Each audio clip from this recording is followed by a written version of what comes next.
Friends, welcome to my YouTube channel. Exercise 2.4 से question number 2 करेंगे। Find the reciprocal of each of the following fractions. ये कुछ fractions हमको दे रखी हैं। इनका सबसे पहले तो हमको रेसिप्रोकल फाइंड आउट करना है और उसके बाद classify the reciprocal as proper fraction, improper fraction and whole number. देखिए, ये फ्रैक्शंस दे रखी हैं। मान लीजिए फर्स्ट फ्रैक्शन हम लेते हैं 3/7। इसका इसने बोला है सबसे पहले तो रेसिप्रोकल लिखना है। रेसिप्रोकल का मतलब ये होता है फ्रेंड, जो डिनोमिनेटर है उसको न्यूमरेटर की जगह लिख दीजिए और जो न्यूमरेटर है उसको डिनोमिनेटर की जगह लिख दीजिए। मतलब ये है कि इस फ्रैक्शन को उल्टा कर दीजिए। तो जो उल्टा करके फ्रैक्शन बनेगी वो इस फ्रैक्शन का रेसिप्रोकल कहलाता है। तो अब ये जो नई फ्रैक्शन आएगी, फिर उसने पूछा है कि क्या ये एक प्रॉपर फ्रैक्शन है, क्या ये इम्प्रॉपर फ्रैक्शन है, या ये एक होल नंबर है। तो देखिए फ्रेंड, सबसे पहले प्रॉपर फ्रैक्शन वो होती है जिसका न्यूमरेटर जो है वो छोटा होता है और डिनोमिनेटर जो है वो बड़ा होता है। फॉर एग्जाम्पल, अगर 80/100 मान लीजिए कोई फ्रैक्शन है, तो ये एक प्रॉपर फ्रैक्शन होगी क्योंकि इसका न्यूमरेटर जो है उसकी वैल्यू कम है और डिनोमिनेटर जो है वो बड़ा है। अगर इम्प्रॉपर फ्रैक्शन हो, इम्प्रॉपर के अंदर इसका उल्टा होता है और वो ये कि न्यूमरेटर जो है वो बड़ा होता है और डिनोमिनेटर जो है वो छोटा होता है। मान लीजिए 16/5, 16 बड़ा है, 5 छोटा है, तो ये एक इम्प्रॉपर फ्रैक्शन कहलाती है। और होल नंबर तो आपको मालूम ही है, होल नंबर वो नंबर होता है जो सिर्फ एक के अलावा यानी 1 के अलावा और किसी से डिवाइड ना हो रहा हो। जैसे मान लीजिए 5 है, अब 5 तो हमेशा 1 से डिवाइडेड तो होता ही है, तो ऐसे नंबर को हम होल नंबर बोलते हैं। क्लियर? तो देखिए, हमको इसी तरह से करना है। 3/7 है, अब 3/7 को रेसिप्रोकेट करेंगे तो क्या होगा, 7/3 हो जाएगा। उल्टा हो गया फ्रैक्शन। अब ये 7/3 क्या है, ये प्रॉपर फ्रैक्शन है, इम्प्रॉपर फ्रैक्शन है, या ये होल नंबर है? देखिए, 7 और 3 आपस में डिवाइड भी नहीं हो रहे हैं किसी नंबर से। तो अब देखिए, इसका न्यूमरेटर बड़ा है और डिनोमिनेटर जो है वो छोटा है, तो ये बन गई हमारी इम्प्रॉपर फ्रैक्शन। बस क्लासिफिकेशन के अंदर हमें इसका नाम लिख देना है कि ये इम्प्रॉपर है। नेक्स्ट पार्ट में देखिए 5/8, इसका रेसिप्रोकल क्या होगा, 8/5।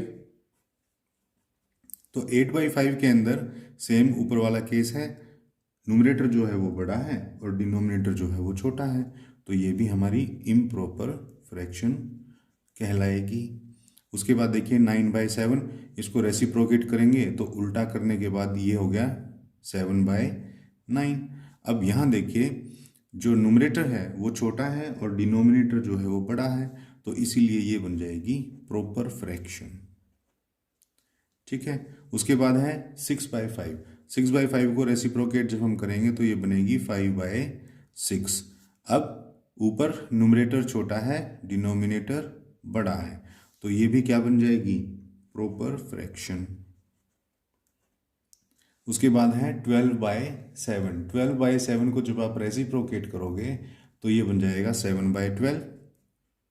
7/12 फ्रैक्शन उल्टी हो गई। अब सेम ऊपर वाला केस है कि न्यूमरेटर जो है वो छोटा है, डिनोमिनेटर जो है वो बड़ा है, तो ऐसी फ्रैक्शन को हम लोग प्रॉपर फ्रैक्शन ही बोलते हैं। नेक्स्ट है 1/8। तो 1/8 को जब उल्टा करेंगे, रेसिप्रोकेट करेंगे, तो ये बन जाएगा 8/1। और 8/1 को मैं खाली 8 भी लिख सकता हूँ। तो अब 8 जा क्या है, वो तो एक होल नंबर है, तो बस इसको लिख देंगे हम होल नंबर है, होल नंबर। और 1/11, इसको जब हम उल्टा करके लिखेंगे, रेसिप्रोकेट करके लिखेंगे, तो ये 11/1 होगा। अब 11/1 को हम सिर्फ 11 भी लिख सकते हैं, तो ये भी जो है एक होल नंबर ही है। तो फ्रेंड, ये था हमारा क्वेश्चन नंबर 2। इसके अंदर हमें सिर्फ करना ही इतना था कि फ्रैक्शंस हमको दे रही हैं, उनका हमको रेसिप्रोकल लिखना है। रेसिप्रोकल का मतलब यही होता है कि फ्रैक्शन को उल्टा करके लिख दीजिए।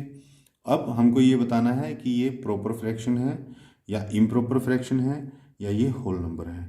तो फ्रेंड, ऐसी फ्रैक्शन जिसका न्यूमरेटर बड़ा हो और डिनोमिनेटर छोटा हो, ऐसी फ्रैक्शन को बोला जाता है इम्प्रॉपर फ्रैक्शन। और ऐसी फ्रैक्शन जिसका न्यूमरेटर जो है वो बड़ा हो और डिनोमिनेटर छोटा हो, ऐसी फ्रैक्शन को बोला जाता है इम्प्रॉपर फ्रैक्शन। और जिसका न्यूमरेटर छोटा हो और डिनोमिनेटर बड़ा हो, ऐसी को बोला जाता है प्रॉपर फ्रैक्शन। और जो नंबर किसी से डिवाइड ही ना हो रहा हो, जैसे कि ये 8 है या जैसे कि ये 11 है, ये अपने आप में 1 से तो डिवाइड हो रहे हैं, लेकिन 1 से डिवाइड होकर के तो नंबर यही आएगा। तो ऐसे नंबर को हम लोग बोलते हैं होल नंबर, यानी कि कोई डेसिमल में ना हो ये, तो ये होल नंबर होता है। तो फ्रेंड, ये था क्वेश्चन नंबर 2। आई होप आपको अच्छे से समझ में आ गया होगा। तो फ्रेंड, वीडियो अगर अच्छी लगी हो तो प्लीज़ इसे लाइक कर दीजिए, शेयर कर दीजिए, और चैनल को अगर अब तक सब्सक्राइब नहीं किया है तो प्लीज़ चैनल को सब्सक्राइब कर लीजिए, क्योंकि अपने इस चैनल पर 7th क्लास का complete math question to question मैं आपको कवर कराने वाला हूँ। तो फ्रेंड, मिलते हैं नेक्स्ट क्वेश्चन के लिए नेक्स्ट वीडियो में। तब तक के लिए थैंक्स।